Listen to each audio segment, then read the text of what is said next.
दोस्तों, आप चाहें जीवन में कुंवारे मर जाना, लेकिन कभी भी ऐसी स्त्री के साथ में विवाह मत करना, या फिर कहें तो किसी प्रकार का रिश्ता, दोस्ती या फिर संबंध ऐसे स्त्रियों से भूलकर भी नहीं रखना। दोस्तों, आज आप जीवन की एक ऐसी सच्ची कहानी से रूबरू होने वाले हो जिससे आपको अपने आसपास की स्त्रियों के बारे में ऐसे राज पता चलेंगे जिसे सुनकर आपकी रूह कांप जाएगी। हाँ दोस्तों, इस कहानी में आप लोगों को सुनने के लिए मिलेगा कि वह लड़की कैसी हुआ करती है जिनसे इंसान अगर भूल से भी शादी कर ले तो वह बर्बाद हो जाता है। चाहे कितना भी धन कमाए, लेकिन हमेशा गरीब ही बना रहता है। आइए इस कहानी के माध्यम से समझते हैं। एक बार की बात है, एक तालाब के किनारे एक पेड़ में बूढ़ी चिड़िया और कौवा रहा करते थे। कौवा बूढ़ी चिड़िया के पास बैठा हुआ था, तो कौवा ने बूढ़ी चिड़िया से पूछा, मैं जंगल से उड़ते हुए आ रहा था, तो मैंने देखा कि पृथ्वी लोक कितना स्वार्थी बन गया है। कौन अपना है और कौन पराया, आज के समय में यह समझना बहुत कठिन है। बूढ़ी चिड़िया बोली, हे कौवा, सही कह रहे हैं आप। अब कौवा बोला, ऐसे में जो एक जीवन साथी होती है, जो किसी इंसान के साथ उसके पूरे जिंदगी साथ रहती है, उसके बारे में पता होना बहुत जरूरी है। फिर बूढ़ी चिड़िया कौवा से कहती है, सही कह रहे हो, नहीं तो किसी भी इंसान की जिंदगी एक पल में बर्बाद हो जाती है और वह अमीर से गरीब बन जाता है। कौवा ने कहा, हे बूढ़ी चिड़िया, ऐसी कौन सी बात है जो हर एक इंसान को उसके विवाह से पहले पता होनी चाहिए? बूढ़ी चिड़िया कहती हैं, मैं आपको ये बातें एक कहानी के जरिए बताती हूँ। आप बस कहानी को ध्यान से पूरा सुनना, क्योंकि आधा अधूरा ज्ञान कोई काम का नहीं होता। दोस्तों, कहानी शुरू करने से पहले मेरा भी आप सभी से अनुरोध है कि आप हमारी कहानी में खो जाएं। उससे पहले हमारे चैनल मोटिव 70 AM को सब्सक्राइब करके बेल आइकॉन अवश्य दबा लें, जिससे हमारी हर वीडियो का नोटिफिकेशन सबसे पहले आप तक पहुंच सके और आप हमारी हर वीडियो से प्राप्त ज्ञान को अपने जीवन में उतार सकें। तो चलिए कहानी शुरू करते हैं। तब बूढ़ी चिड़िया कहती हैं, हे कौवा, प्राचीन काल की बात है। एक गांव जो कि नदी के किनारे बसा हुआ था, उस गांव में एक बहुत ही दयावान राजा रहते थे और उनकी 2 रानियां थीं और राजा अपने पत्नियों से बहुत ही घनिष्ठ प्रेम करते थे। और एक दिन राजा के राजमहल में एक बेटा पैदा होता है और इसी खुशी में गांव के जो राजा थे वह अपने दरबार में नृत्य सम्मेलन का आयोजन करते हैं। और इस नृत्य सम्मेलन में आसपास के गांव से भी कुछ लड़कियां भाग लेती हैं। शाम का समय था और नृत्य कला का आयोजन शुरू हो चुका था और तभी राजा की नजर अचानक से एक सुंदर स्त्री पर पड़ती है, जिसका नृत्य देखकर राजा उस पर मोहित हो जाते हैं। और उसके बाद राजा मंत्री को कहकर अपने विवाह का प्रस्ताव उस लड़की के सामने पेश करवाते हैं और वह लड़की इस प्रस्ताव को सुनकर के आश्चर्य में पड़ जाती है। और वह लड़की उस मंत्री से कहती है, मुझे कुछ वक्त दीजिए, मैं सोचकर बताती हूँ। फिर कुछ दिनों के बाद राजा उस लड़की से शादी कर लेते हैं। फिर कुछ सालों के बाद छोटी वाली रानी के 2 पुत्र होते हैं। कुछ समय के बाद उनके 3 बेटे बड़े हो जाते हैं। लेकिन दोस्तों, दूसरी वाली रानी का एक भी पुत्र नहीं था, क्योंकि उनके नसीब में कोई संतान प्राप्ति नहीं थी। और दोस्तों, आप लोग जानते ही हैं कि राजा महाराजाओं को एक शौक हुआ करता था, और वो था जंगल में शिकार का खेल खेलने का। तो जो राजा के 3 बेटे थे, उनमें से सबसे बड़ा बेटा एक दिन अपने घोड़े पर सवार होकर जंगल में शिकार करने के लिए गया और जंगल में शिकार खेलते खेलते पूरा दिन बीत गया, परंतु उसके हाथों से एक हिरण का वध तक नहीं हुआ। वो एक भी हिरण को नहीं मार पाया। लेकिन तभी अचानक से एक बहुत ही घने जंगल में से एक पागल इंसान सामने निकल कर आया। वह बहुत ही अजीब से फटे हुए कपड़े पहना हुआ था और उसका व्यवहार भी थोड़ा अजीब सा था। वो खाने की तलाश में इधर उधर भटक रहा था और उसके कंधे पर तोता बैठा हुआ था। उस पागल इंसान और तोते के बीच में बहुत ही गहरी दोस्ती थी। दोस्तों, फिर वो राजकुमार जो कि शिकार करने आए हुए थे, वो उस पागल व्यक्ति के पास जाते हैं और पूछते हैं कि आप कौन हो और यहाँ जंगल में क्यों भटक रहे हो। लेकिन वह पागल व्यक्ति कुछ नहीं बोलता है और उसे बहुत ही तेज की भूख लगी होती है, क्योंकि वह पागल व्यक्ति खाने की तलाश में था। इतने में ही राजकुमार अपने थैले में से कुछ लड्डू निकाल करके उस पागल व्यक्ति को देते हैं और भूखा व्यक्ति लड्डू को देखते ही लपक लपक कर खाने लगता है। इतने में ही राजकुमार उस पागल व्यक्ति से पूछते हैं कि आखिर कौन हो आप और इन घने जंगलों में अकेले क्यों भटक रहे हो? आपका परिवार कहाँ है? यह सुनते ही उस पागल व्यक्ति के हाथ से लड्डू छूटकर जमीन पर गिर जाता है और उस पागल व्यक्ति की आंख भर आती है। वह फूट फूट कर रोने लगता है और यह सब देखकर राजकुमार बहुत हैरानी में पड़ जाते हैं और उस पागल व्यक्ति से पूछते हैं कि आप क्यों रो रहे हो। तभी उस पागल व्यक्ति के कंधे पर जो तोता बैठा हुआ था वह कहता है कि मेरे मालिक भी एक राजा थे और मेरे मालिक अपने बेटे के कारण इस स्थिति में जंगल में भटक रहे हैं। फिर राजकुमार कहते हैं कि ऐसा क्या हुआ इनके साथ में। तब तोता कहता है इनके पास वाले नगर में एक लड़की है जिसका पिता एक राजकुमार है और वह अपनी बेटी की शादी करवाना चाहते हैं, परंतु वह लड़की तो शादी करने के लिए तैयार है, लेकिन उसकी एक शर्त है कि उस इंसान से शादी करना चाहती है जो उसके प्रश्नों का उत्तर दे सके। इसीलिए जो कोई शादी की इच्छा लेकर के उसके पास में जाता है वह उससे एक सवाल पूछती है और अगर कोई व्यक्ति उस सवाल का उत्तर दे देगा उसके साथ में वह विवाह कर लेगी, और अगर सवाल का उत्तर नहीं दे पाता है तो उसका शीश कटवा देती है। और इसी चक्कर में इनका एक पुत्र था जो कि उस स्त्री के द्वारा मारा गया और मेरे मालिक यह सदमा बर्दाश्त नहीं कर पाए और अपना मानसिक संतुलन खो बैठे, और इसी वजह से इनका राज्य भी अब उस स्त्री के कब्जे में है। इतनी बात होते ही वह पागल व्यक्ति वहां से चला जाता है और यह सारी बात सुनकर राजकुमार के दिल और दिमाग में उस राजकुमारी वाली बात बैठ जाती है और वापस शिकार से महल की तरफ लौटते समय भी पूरे रास्ते उसी राजकुमारी का ख्याल उस राजकुमार के दिमाग में चल रहा था। राजकुमार जब लौटकर अपने घर आए तो घर आकर रात्रि में लेटकर आराम तो कर लिया, लेकिन सुबह में भी वही राजकुमारी के ख्यालों में डूबे हुए थे। अब राजकुमार से रहा नहीं गया और वह शीघ्र ही अपने घोड़े पर सवार होकर उस राजकुमारी के महल की तरफ चल देते हैं। और तभी राजकुमार के माता पिता उनसे पूछते हैं कि बेटा कहाँ जा रहे हो। तब राजकुमार कहता है कि हमारे बगल वाले राज्य में एक राजकुमारी रहती है और वह विवाह करना चाहती है, परंतु उस राजकुमारी का यह कहना है कि उसका कोई प्रश्न है, जो कोई उसके प्रश्न का उत्तर दे देगा वह उसके साथ विवाह कर लेगी, और जो नहीं दे पाता उसका सर कटवा देती है। अब तक उसके चक्कर में कई लोग मारे गए हैं और कई राज्यों को उस स्त्री ने अपने कब्जे में ले रखा है। यह सुनकर राजकुमार के माता पिता ने राजकुमार को बहुत रोकने की कोशिश की, परंतु राजकुमार ने उनकी एक भी बात नहीं सुनी, क्योंकि उन्हें यह अन्याय बिल्कुल भी बर्दाश्त नहीं हुआ और वे राजकुमारी के महल की ओर निकल पड़े। महल पर पहुंचते ही राजकुमार ने विवाह का प्रस्ताव रखा तो राजकुमारी कहती हैं कि मैं आपसे विवाह करने के लिए तैयार हूं, परंतु आपको मेरे एक प्रश्न का उत्तर देना पड़ेगा, तभी मैं आपसे विवाह कर पाऊंगी, और अगर आप मेरे प्रश्नों का उत्तर नहीं दे पाते हैं तो आपका सर कटवा दिया जाएगा। राजकुमार ने इस शर्त को स्वीकार कर लिया और बोला, राजकुमारी जी पूछिए, आपका क्या प्रश्न है, मैं आपके प्रश्नों का उत्तर देने के लिए तैयार हूं। फिर राजकुमारी अपना वह एक प्रश्न पूछती है जो अभी तक कई लोगों से पूछती आ रही थी, और जब राजकुमारी ने प्रश्न पूछा तो वह राजकुमार देखता रह गया। जब उत्तर नहीं आया तो राजकुमार का शीश कटवा दिया गया। दोस्तों, आप सोच रहे होंगे कि ऐसा कौन सा प्रश्न था जो कि राजकुमारी पूछती थी, लेकिन कोई भी इनके प्रश्नों का जवाब नहीं दे पाता था। इसके बारे में आपको आगे वीडियो में जरूर पता चल जाएगा कि राजकुमारी ऐसा क्यों करती थी, क्यों हर वह व्यक्ति जो राजकुमारी से शादी करना चाहता था उससे वही एक सा प्रश्न पूछा करती थी। जब बड़े वाले भाई मारे गए तब बड़े से छोटा दूसरे नंबर के राजकुमार ने विचार किया कि वह राजकुमारी के पास जाएगा और अपने भाई का बदला लेगा, परंतु जैसे ही राजकुमारी उसके सामने आती है तो वह राजकुमार उस राजकुमारी को देखकर उन पर मोहित हो जाते हैं और खुद में सोचते हैं कि यह कितनी सुंदर स्त्री है, काश मैं इनसे विवाह कर पाता। लेकिन फिर राजकुमार उस राजकुमारी से कहता है, मेरे बड़े भाई कहाँ हैं? तो राजकुमारी कहती है कि मुझे इसके बारे में कुछ नहीं पता। ये सब सुनकर राजकुमार फिर से सोच में पड़ जाते हैं। तब राजकुमारी राजकुमार से कहती हैं, क्या सोच रहे हो?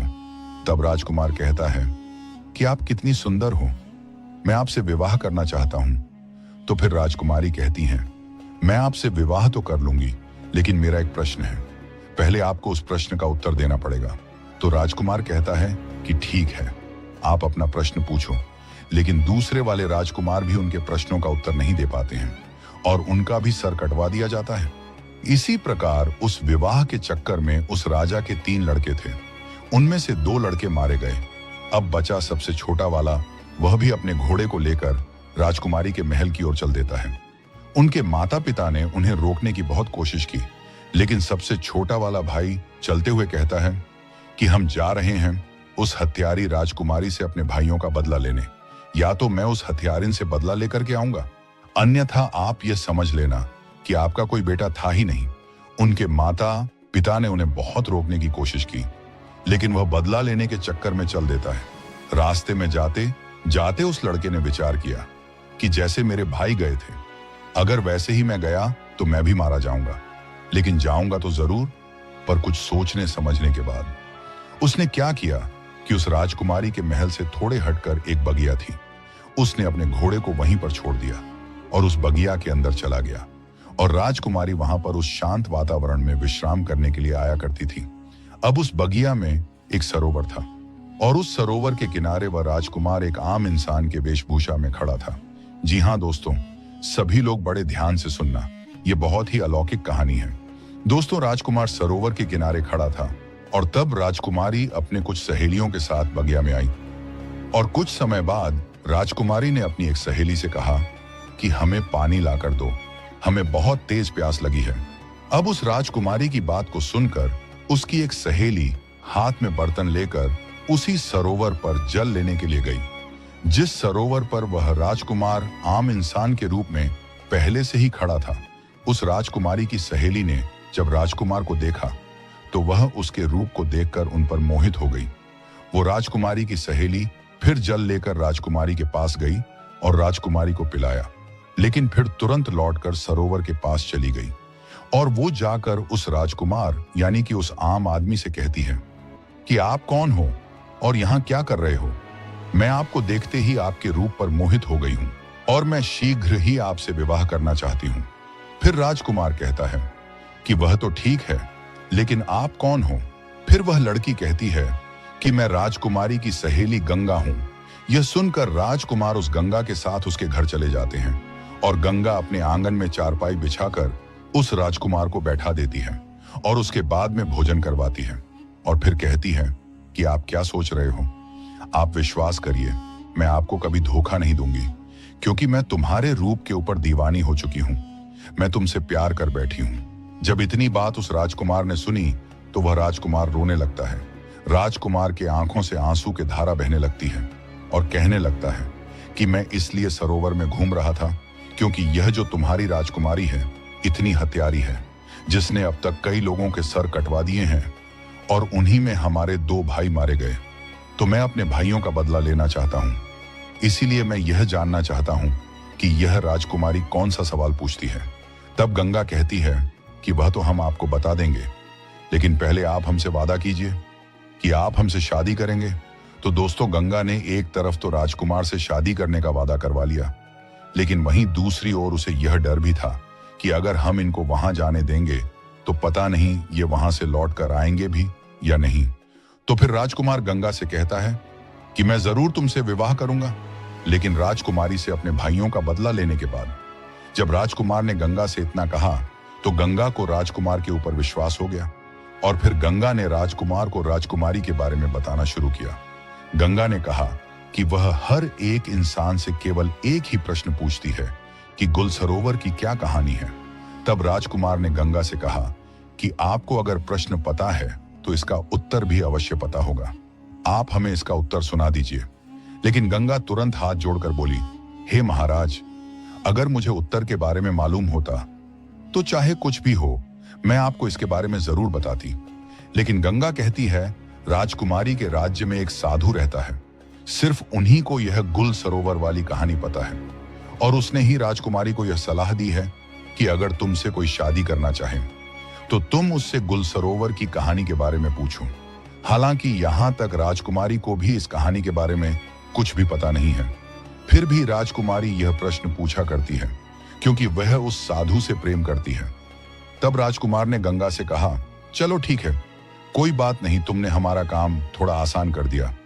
अब हम जाते हैं, पहले गुल और सरोवर की कहानी के बारे में पता करते हैं कि इसकी कहानी क्या है। इसीलिए आप यहीं पर इंतजार करिए और हम वापस लौट करके जरूर आएंगे। तब गंगा बोलती है, महाराज, गुल सरोवर की कहानी आपको कहां मिलेगी मैं आपको यह बता सकती हूं, लेकिन वहां से जिंदा लौटना नामुमकिन है। आप वहां से जिंदा नहीं लौट पाएंगे। राजकुमार बोले, क्यों नहीं लौट पाएंगे? तब गंगा बोली, रास्ते में बहुत खतरा है, इसलिए आप वहां मत जाइए। इस जिद को छोड़िए, आप अपने भाइयों का बदला नहीं ले पाएंगे। आप हमारे साथ विवाह कीजिए और बदला लेने के बारे में भूल जाइए।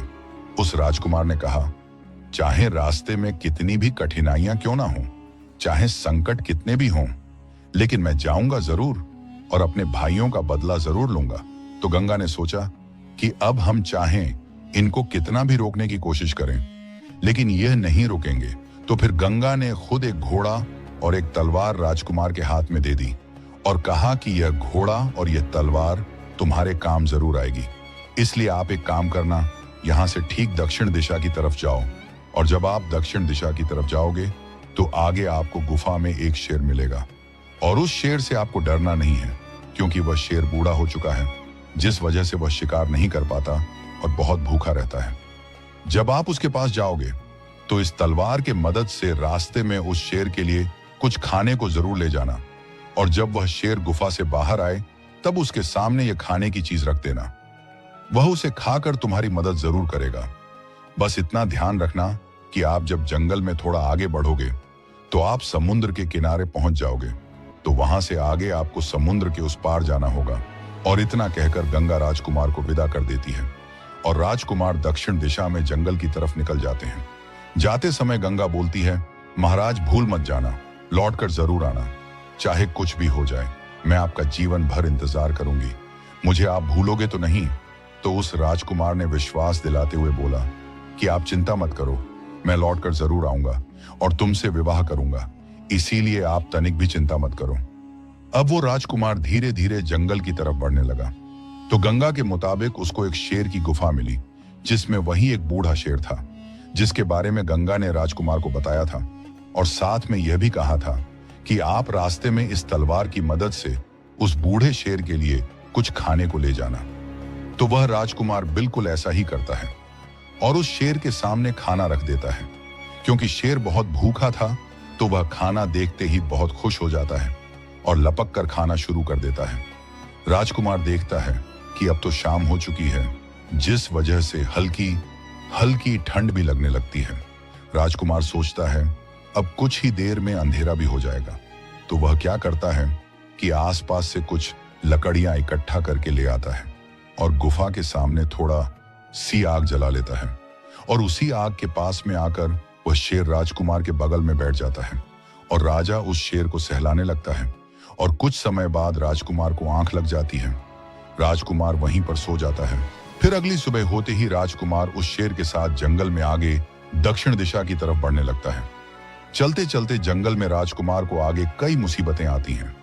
कई तरह के जानवर राजकुमार के सामने आते हैं, लेकिन उस बूढ़े शेर की दहाड़ से सभी जानवर डर के भाग जाते हैं।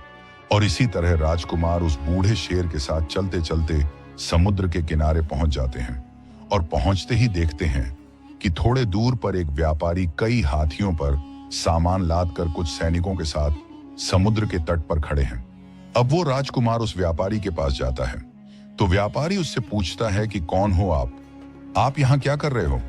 फिर राजकुमार अपने साथ बीती हुई घटना को उस व्यापारी को बताता है और कहता है, मुझे किसी भी तरह समुद्र के उस तरफ जाना है। इतने में ही व्यापारी देखता है कि उस पार से उसकी नाव आ रही है, जिस पर वह व्यापारी सामान को रखवाकर समुद्र के उस पार पहुंचवाया करता है। नाव के समुद्र के किनारे पहुंचने के बाद वह व्यापारी सामान को नाव पर रखवाता है, और इतने में वह राजकुमार उस व्यापारी से कहता है कि आप कृपा करके मुझे भी इस नाव की मदद से समुद्र के उस पार पहुंचवा दें। फिर व्यापारी ने कहा, अगर अब इस नाव पर थोड़ा सा भी वजन बढ़ेगा तो यह नाव डूब सकती है। मुझे माफ करें, मैं आपकी मदद नहीं कर पाऊंगा। राजकुमार ने कहा, अब तो आप सब कुछ जानते हैं, मेरा समुद्र के उस पार जाना कितना जरूरी है। आप एक काम करिए, मेरे पास कुछ सोने के सिक्के हैं और यह गले की चैन, इसको आप रख लीजिए, परंतु मुझे इस नाव से जाने दीजिए।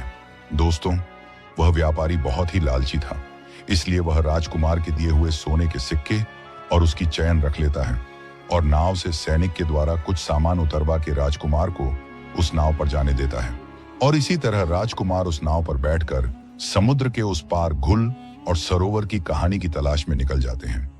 ठीक 15 दिन बाद राजकुमार समुद्र के उस पार एक नगर में पहुंच जाते हैं और नगर में गुल और सरोवर की कहानी की तलाश में इधर उधर भटकने लगते हैं। और देखते ही देखते वह राजकुमार एक राज्य में पहुंचते हैं और जिस राज्य में वह पहुंचे उस राज्य का नाम गुल होता है और वहां के राजा का नाम सरोवर था। वहां पर पहुंचकर राजकुमार देखता है कि सरोवर नाम के राजा के राज्य में नृत्य कला होती था और वहां पर कई लोग आया करते थे, संगीत बजता था, नृत्य कला होती थी, सभा में चारों ओर आनंद का माहौल रहता था। और राजकुमार ने क्या किया कि उन्हीं लोगों के बीच में जाकर बैठ गया। अब 3-4 दिन लगातार वहां पर आता है और चुपचाप चला जाता है, लेकिन किसी से कुछ नहीं कहता। एक दिन सरोवर नाम के राजा की नजर उस पर पड़ गई और सरोवर नाम के राजा ने उसको बुलवाया। सभा के अंत में उससे कहा, मैंने आपको देखा कि आप 3-4 दिन से आते हो, ना किसी से कुछ कहते हो और ना ही किसी से कुछ बोलते। आप इस राज्य के नहीं लगते हो, इससे पहले कभी यहां दिखाई भी नहीं दिए। कौन हो आप क्या करना चाहते हो?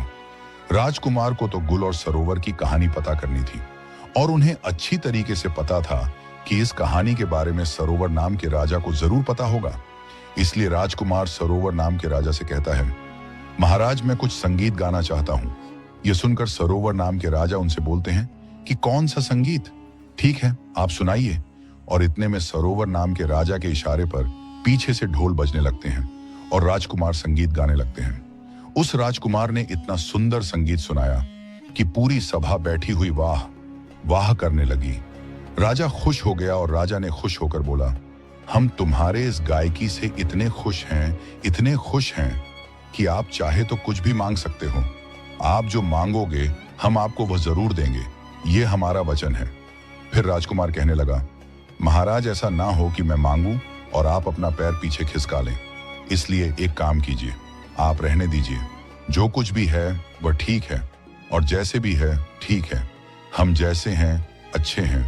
तो उस राजा ने कहा, नहीं आप मांगो, ऐसा कुछ नहीं है, आप जो कहोगे वह हम आपको देंगे, आपकी जो इच्छा हो वह आप मांगना।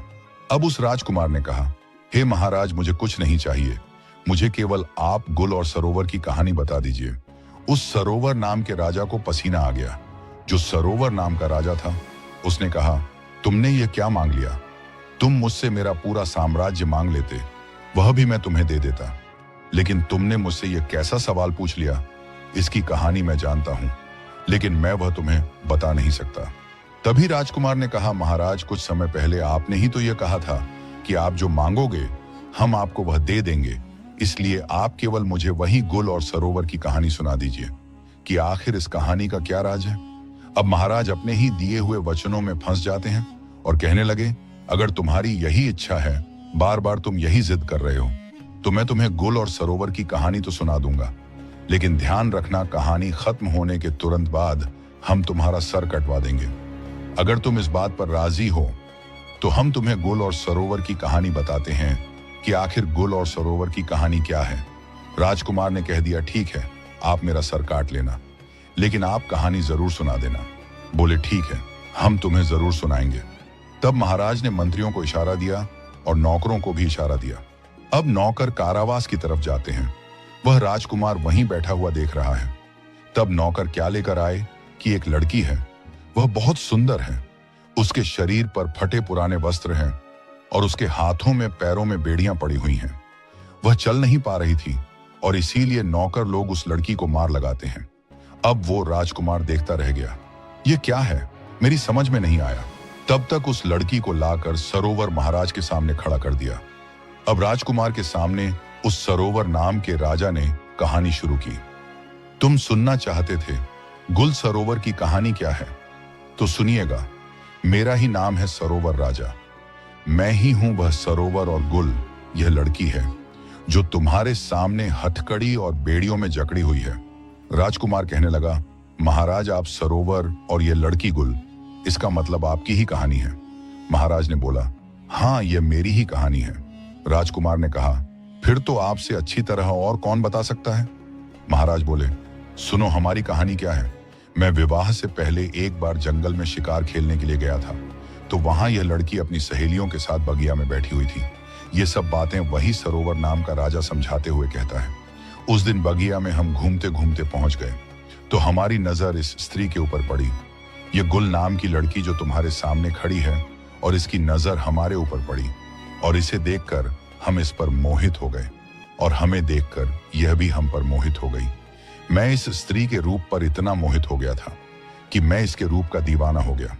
अब क्या बताएं, इस लड़की को देखकर हम तो कुछ नहीं बोल पाए, लेकिन इस लड़की ने मुझे अपने पास बुला लिया और कहा, कौन हो आप कहां से आए हो, आपका क्या नाम है, तुम क्या देख रहे हो? तो फिर मैंने उलझी हुई आवाज में से जवाब दिया, मेरा नाम सरोवर है और मैं इस राज्य का राजा हूं, और आप कह रही हो कि क्या देख रहे हो? तो आप इतनी सुंदर हो कि ऐसा लगता है हम आपको ही देखते रहें। तो इससे पहले कि मैं इस लड़की से कुछ पूछता, तब तक इस लड़की ने हमसे पूछ लिया, क्या आप मुझसे शादी करोगे? जो बात मेरे दिल में थी वो इसने कही तो मैं बहुत खुश हो गया। अब यह लड़की मुझे साथ में लेकर अपने घर पहुंची और अपनी मां से जुबान करती है कि हे मां, मैं अगर विवाह करूंगी तो इसी के साथ, अन्यथा मर जाऊंगी। मां बाप ने बहुत समझाया कि बेटा, इनके घर खानदान का कोई पता नहीं और कहां के रहने वाले हैं इसका कुछ पता नहीं।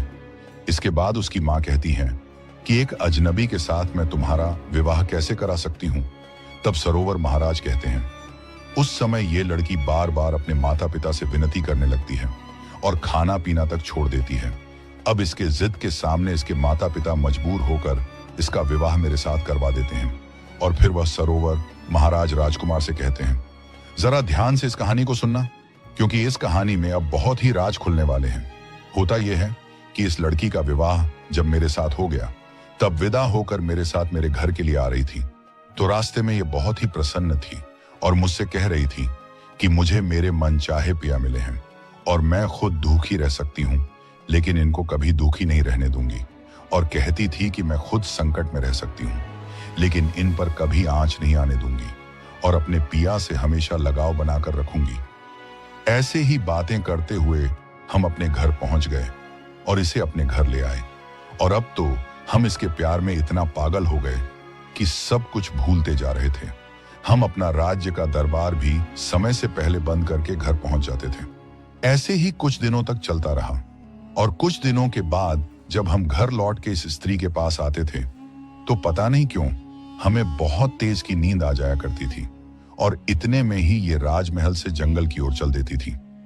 लेकिन एक दिन इस स्त्री के वहां से निकलते ही मैं भी वहां से निकल जाता हूं और इसके पीछे पीछे जाता हूं और तभी मैं देखता हूं कि यह स्त्री एक साधु के साथ में बैठी हुई हंस हंस कर बातें कर रही है। इतना सब कुछ देखते ही मैं सोचने लगा कि पता नहीं यह इसका रोजाना का काम था या सिर्फ आज का काम है। उसके बाद मैं चुपचाप वहां से वापस राजमहल में लौट आया। फिर राजकुमार उनसे कहने लगा कि आगे क्या हुआ? तो महाराज ने राजकुमार से कहा, उस दिन मेरा पूरा दिन इसी के बारे में सोचते सोचते निकल गया और दूसरे दिन भी संध्या होने चली और यह तो हमेशा यही सोचती रहती थी कि कब शाम होगी। तो फिर इसने खाना बनाया और मुझे दिया, लेकिन उस दिन हमने जानबूझकर खाना नहीं खाया। मैंने निर्णय किया कि आज चाहे कुछ भी हो जाए लेकिन सोएंगे नहीं। फिर देर रात तक उससे बातें करते रहे। इतने में स्त्री ने कहा कि पिया, अब बहुत ज्यादा रात हो चुकी है, आप सो जाइए। तब मैंने आंखें बंद करके सोने का नाटक किया और तब यह स्त्री उसी साधु के पास चली जाती है। फिर मैं भी इसके पीछे पीछे गया तो मैं देखता हूं कि वह साधु हाथ में डंडा लिए इस स्त्री से बहुत ही गुस्से में कहता है कि आज तुम्हें यहां पर आने में इतना समय क्यों लग गया? कहां थी इतनी देर तक? फिर यह स्त्री हाथ जोड़कर साधु से क्षमा मांगते हुए कहती है, मेरे पिया आज देर से सोए थे, इसलिए मुझे आने में इतनी देर हो गई। फिर स्त्री ने साधु से कहा कि अगली बार से ऐसा कभी नहीं होगा, क्योंकि अगली बार मैं उसके खाने में झड़ देकर उसे सदा के लिए सुला दूंगी और आपके पास आ जाऊंगी। तभी मैंने इसके मुख से यह बात सुनी तो मुझे बहुत ही तेज पसीना आने लगा और मैं घबरा गया। उसी समय उस साधु की नजर मुझ पर पड़ जाती है और साधु ने उस स्त्री से कहा कि उस पेड़ के पीछे छिपकर मुझे कोई देख रहा है। तो फिर ये जो गुल नाम की लड़की है, इसकी नजर मेरे ऊपर पड़ती है। तभी यह स्त्री चिल्लाकर कहती है कि यह तो मेरे पिया हैं, आप इन्हें मार डालिए। फिर क्या था कि वह दो और मैं अकेला, उन दोनों ने मिलकर मुझ पर आक्रमण किया और मुझे मारने की कोशिश की और हमारे बीच युद्ध छिड़ गया और फिर मैं युद्ध करते करते नीचे गिर गया। उस साधु ने मुझे कसकर दबा लिया कि तभी यह जो स्त्री है, यह स्त्री नहीं बल्कि हत्यारिन है। उसके बाद यह स्त्री तलवार लेकर मेरे सीने पर बैठ गई और तभी वह जो साधु था वह वहां से भाग जाता है।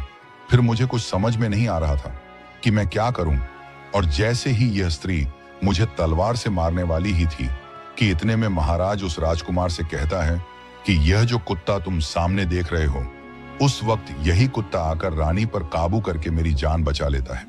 और जो वह साधु था वह समुद्र के उस पार मेहर नाम की राजकुमारी के राज्य में जाकर छिप गया है। राजकुमार को महाराज की पूरी बात समझ में आ गई और महाराज कहते हैं कि यह थी गुल और सरोवर की कहानी। अब मैंने अपने वादे के अनुसार पूरी कहानी तुम्हें सुना दी है। अब तुम इस वादे के अनुसार अपना सर कटवाओ। इतने में राजकुमार ने कहा कि महाराज आप मेरा सर काट लीजिएगा, लेकिन उससे पहले मुझे यह बता दीजिए कि उस राजकुमारी ने उस साधु को अपने राज्य में क्यों छिपने दिया और अब तक छिपाकर क्यों रखा है। और जब राजकुमार ने यह पूछा तो अब सरोवर महाराज जो हैं वो अपने ही दिए हुए वचनों में फंस गए और इस सवाल का जवाब नहीं दे पाने के कारण राजकुमार को छोड़ दिया और कहा, मैं तो तुम्हें छोड़ दे रहा हूं, लेकिन आज के बाद मेरे इस राज्य में कभी नजर नहीं आना। राजकुमार ये सब सुनकर उस मेहर नाम की राजकुमारी के महल की ओर चल देते हैं। कुछ दिनों के बाद जब राजकुमार मेहर नाम की राजकुमारी के महल में पहुंचते हैं तो राजकुमारी से कहते हैं, मुझे आपसे विवाह करना है। फिर मेहर कहती है, आपको पहले मेरे एक प्रश्न का जवाब देना पड़ेगा, तभी मैं आपसे विवाह करूंगी, और अगर आप जवाब नहीं दे पाते हैं तो आपका सर कटवा दिया जाएगा। दोस्तों, अब राजकुमार को तो पहले से ही पता था कि राजकुमारी क्या प्रश्न करने वाली है, इसीलिए राजकुमार ने यह शर्त स्वीकार कर ली और कहा, हां पूछो, क्या प्रश्न है तुम्हारा? मैं तुम्हारे प्रश्नों का उत्तर देने के लिए तैयार हूं, लेकिन तुम शायद इस कहानी को सुनने के बाद अपने क्रोध पर काबू नहीं कर पाओगी। अब राजकुमारी सोचती है कि आखिर ऐसा क्या है इस कहानी में जिसे सुनकर मैं क्रोधित हो जाऊंगी। राजकुमारी इस बात पर ध्यान नहीं देते हुए राजकुमार से कहती हैं कि आप कहानी सुनाओ, क्योंकि राजकुमारी उस साधु के प्रेम में अंधी होती है। अब राजकुमार कहानी सुनाता है और जैसे ही कहानी पूरी होती है तो राजकुमारी कहने लगी, ऐसा क्या था इस कहानी में जो मुझे क्रोध आता? राजकुमार बोले, जिस साधु के प्रेम में तुम अंधी हो वह वही गुल सरोवर वाला साधु है जो वहां से भागकर समुद्र के इस पार तुम्हारे राज्य में आकर छिपा हुआ है। अब मेहर को विश्वास नहीं होता और वह तुरंत राजमहल से निकलकर अपने राज्य में उस साधु के यहाँ पहुंचती है और मेहर के साथ पीछे से वह राजकुमार भी जाता है और मेहर उस साधु से पूछती है कि तुम कौन हो? साधु घबरा जाता है और कुछ बोल नहीं पाता। इतने में राजकुमारी समझ जाती है कि यह पक्का वही इंसान है। अब राजकुमारी उस साधु से कहती है, तुम्हारे चक्कर में मेरे द्वारा कई लोगों का सर कटवाया गया और तुम खुद सभी लोगों को जंगल में ले जाकर उनके सर कटवाते थे। अब तुम्हें भी सजा मिलेगी, तुम्हारा भी सर राज्य के सभी लोगों के सामने कटवाया जाएगा। इतने में साधु बोलता है कि राजकुमारी मुझे माफ कर दो, मैंने किसी की भी जान नहीं ली, वह सभी लोग अभी भी जिंदा हैं। तब वह राजकुमार जो मेहर के साथ आया था उस साधु से पूछता है कि कहाँ हैं सभी लोग, तुम मुझे जल्दी से बताओ। अब वह साधु मेहर और राजकुमार को एक ऐसी जगह पर लेकर जाता है जहां पर उसने सभी लोगों को कैद करके रखा था। राजकुमार सभी लोगों को वहां से आजाद कराता है और उसके दोनों बड़े भाई भी मिल जाते हैं। अब राजकुमारी उस साधु को हमेशा के लिए उसी कैद में बंद कर देती है। तब राजकुमार उस मेहर नाम की राजकुमारी से कहते हैं कि आपका बहुत बहुत धन्यवाद, आज आपकी वजह से मैं अपने भाइयों से मिल पाया। जहां मुझे लग रहा था कि मेरे दोनों बड़े भाई कब के मर चुके हैं। और इतना बोलने के बाद राजकुमार मेहर नाम की राजकुमारी से कहते हैं कि जीवन में कभी भी किसी इंसान को दूसरे पर इतना विश्वास नहीं करना चाहिए जब तक कि आपको उस दूसरे इंसान के बारे में पूरी जानकारी ना हो, क्योंकि ज्यादातर इंसान के अंदर खुद के लिए स्वार्थ छिपा होता है। राजकुमार कहता है, जब कोई इंसान कभी कभी किसी परिस्थिति में चतुराई या चालाकी दिखाता है या दूसरों को बेवकूफ मानते हुए कोई अभिनय ढोंग या पाखंड करता है तो इसे त्रिया चरित्र कहते हैं कि कैसे जब एक इंसान को अपना स्वार्थ दिखने लगता है तो वह अपने विश्वसनीय लोगों को भी बेवकूफ बनाकर अपना स्वार्थ को पूरा करता है। और उसके साथ रहने वाले लोगों को इसके बारे में भनक तक नहीं लगती कि यह स्त्री या पुरुष या त्रिया चरित्र का खेल खेल रहा है। आज के टाइम में हर दूसरा व्यक्ति त्रिया चरित्र कर रहा है, जिसके अंदर थोड़ा सा भी स्वार्थ है। इसलिए दोस्तों, जो आपके दिल के करीब है उसके बारे में आप पूरी जानकारी रखिए कि उसके अंदर खुद को लेकर कोई स्वार्थ तो नहीं छिपा है, और अगर ऐसा है तो आप उनसे थोड़ा दूर ही रहिए, क्योंकि ऐसे में आपको जिंदगी के हर एक कदम पर धोखा ही मिलेगा। क्योंकि एक स्वार्थी इंसान अपने स्वार्थ के लिए जिंदगी में कुछ भी कर सकता है। और राजकुमारी मेहर से इतना कहने के बाद वह राजकुमार अपने भाइयों के साथ महल की ओर चल देता है। तो दोस्तों, हमारी आज की कहानी यहीं पर समाप्त होती है। हम उम्मीद करते हैं कि आपको हमारी आज की ये कहानी और आज का ये वीडियो पसंद आया होगा और आप इससे ढेर सारी प्रेरणा लेंगे। मिलते हैं अगले वीडियो में। धन्यवाद।